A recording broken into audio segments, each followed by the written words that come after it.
어제 대법원 판결로 사라졌던 관세가 바로 오늘 아침에 새로운 이름으로 다시 나타난다면 믿으시겠어요? 이게 바로 최근 미국에서 실제로 일어난 일입니다. 대체 무슨 일이 벌어지고 있는 걸까요? 오늘 이 혼란스러운 관세 전쟁의 전말을 속 시원하게 파헤쳐 보겠습니다. 이 모든 사태의 본질을 꿰뚫는 미국 연방대법원장의 강력한 한마디로 시작해보죠. 이 문장 안에 모든 답이 숨어 있습니다. 자, 오늘 우리가 따라가 볼 이야기의 지도입니다. 먼저 세상을 깜짝 놀라게 한 대법원의 결정부터 시작해서 관세가 왜 무효가 됐는지 그 이유를 자세히 들여다볼 거고요.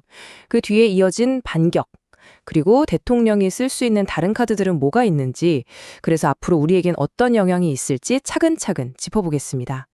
네, 바로 2026년 2월 20일입니다.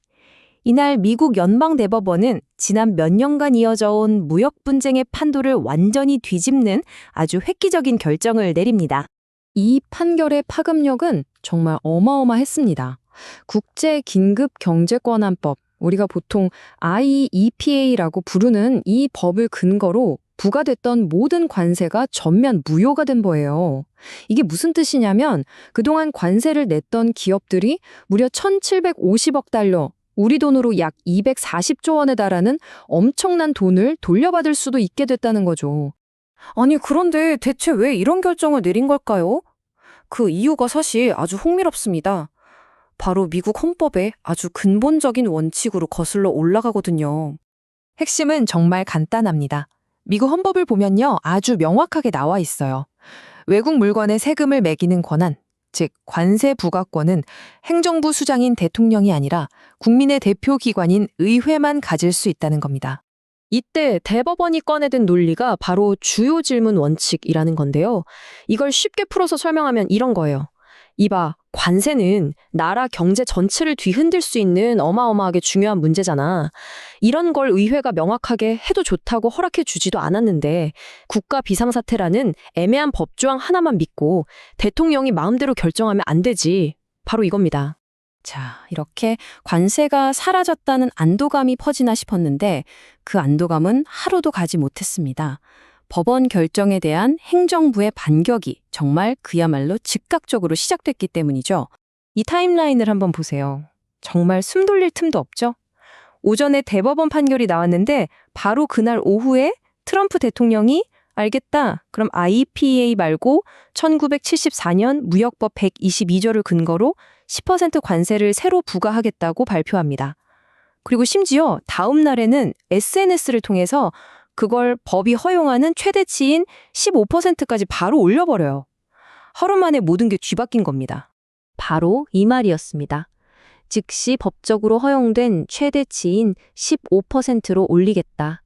대법원의 판결 취지를 존중하기보다는 어떻게든 다른 방법을 찾아서 관세를 유지하겠다는 의지가 아주 명확하게 드러나는 대목이었죠.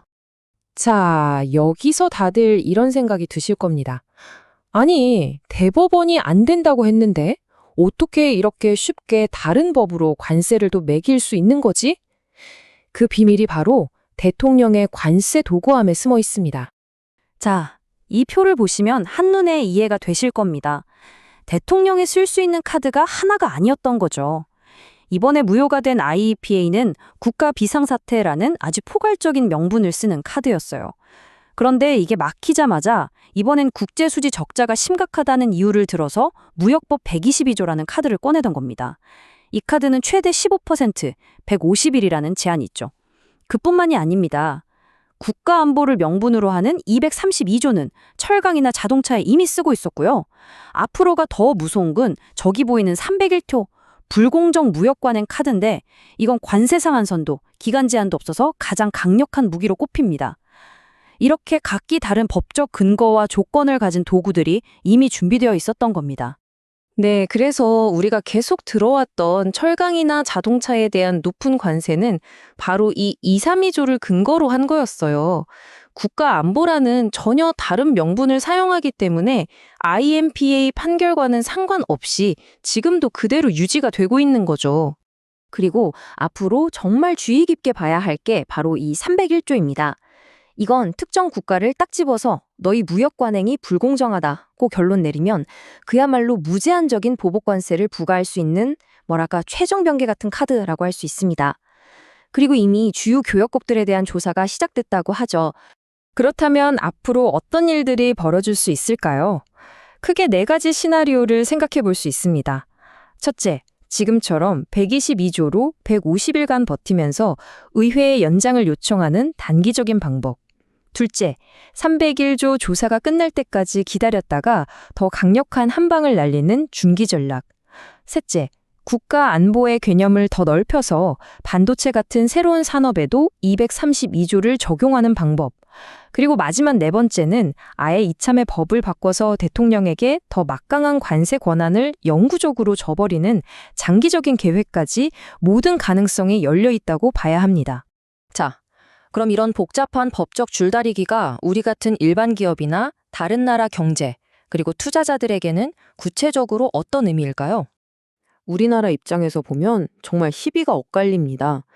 일부 일반 수출품은 관세가 좀 낮아져서 다행이다 싶었는데 이게 웬걸요. 그동안은 관세가 0%로 면제됐던 우리 주력 상품 반도체에 갑자기 15% 관세가 붙어버린 겁니다. 자동차는 원래부터 232조 관세가 있었기 때문에 예전이나 지금이나 똑같이 25% 부담을 안고 있고요. 상황이 더 복잡해진 거죠. 결국 이게 핵심입니다. IEPA 판결로 당장 급한 불은 껐을지 몰라도 우리 수출기업들 앞에는 150일 뒤에 이 관세가 어떻게 될지 모른다는 시한폭탄이 있고요. 또 301조나 232조라는 훨씬 더 크고 예측 불가능한 리스크가 남아있는 거죠. 불확실성이 해소된 게 아니라 오히려 그 형태만 바뀐 셈입니다. 투자자들도 딱 비슷한 시각으로 보고 있습니다. 단기적으로는 그 높던 관세가 없어졌네. 기업들이 돈도 돌려받는다니 좋은 소식이다. 라며 안도하지만 좀 더 길게 보면 어차피 150일짜리 임시 방편 두고 더 센 관세가 나올 수도 있잖아. 무역 정책의 근본적인 불확실성은 그대로네? 하고 생각하는 거죠. 결국 이 모든 상황을 한 문장으로 요약하면 이렇습니다. 대법원이 대통령의 도구 하나를 빼앗아 갔지만 알고 보니 그 도구함에는 아직 쓸 수 있는 다른 강력한 도구들이 너무나 많았던 거죠. 여러분은 어떻게 생각하시나요? 이 관세 전쟁, 과연 이제 끝을 향해 가는 걸까요? 아니면 이제 막 2라운드가 시작된 걸까요?